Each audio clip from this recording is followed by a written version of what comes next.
Ferrari has used the word extreme to describe the new SF1000, the car it hopes will finally end its World Championship drought. As team principal Mattia Binotto explained during the launch, the starting point may have been last year's race-winning Ferrari SF90, but it's completely different to its predecessor.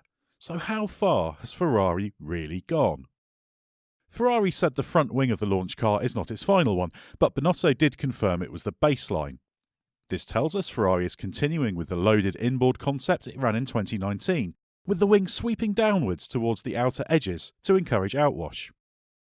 As the front wing we can see here is basically carried over from last year's car, we can expect this to change in the coming weeks, but for the basic approach to remain the same. Ferrari will be aiming to build on the big improvements made when it introduced its major upgrade package at last September's Singapore Grand Prix. Assuming main rivals Mercedes and Red Bull continue to run with the loaded outboard front wing concept, which should offer more downforce but at the cost of making it more tricky to control the airflow around the outside of the front tyres and to the bargeboard area, this could be a major point of difference between the leading teams. But with changes to come, don't be surprised if Ferrari's 2019 style wing does edge a little more in that direction, provided Ferrari can control the airflow. The bib section under the nose is also carried over to improve the consistency and airflow to the front of the chassis, an area where Ferrari has made changes. When the rules were changed last year, the bargeboard area and the front of the side pods became a key area for finding performance. Ferrari has built on its already complex 2019 design in this area, retaining the boomerang wing sections but modifying them so they do not connect from the chassis to the side pods. The upper side pod wing and vertical tyre wake vane have also been split, having been a single component last year. This should allow Ferrari to fine-tune each part without affecting the other. We will see the full detail in this area when the car starts to run in testing, but the real impact will be invisible because it's all about how the airflow is controlled to maximise the downforce created downstream. Ferrari has changed to what might be called more Red Bull style side pods, with a leading edge undercut. This improves the airflow coming off the barge boards. The undercut then disappears in the hope of pulling more of the airflow down over the top of the side pod to direct it into the Coke bottle section at the back of the car. The triangular airbox intake is retained, but Ferrari has added two horns either side of it. These are to manage any airflow spillage from the intake that goes around the outside of the engine cover. There are also two well-packaged cooling exits behind where the halo is attached to the side of the cockpit.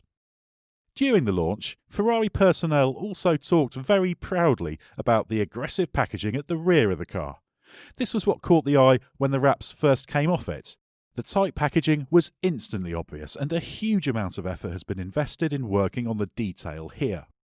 Binotto confirmed that the gearbox packaging has been modified to allow the narrow and slim body at the rear. Ferrari has also confirmed that the wheelbase and rake are basically the same this year.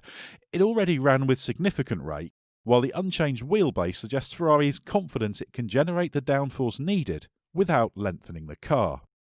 Team boss Mattia Binotto is adamant that the car has made significant gains in terms of the overall downforce.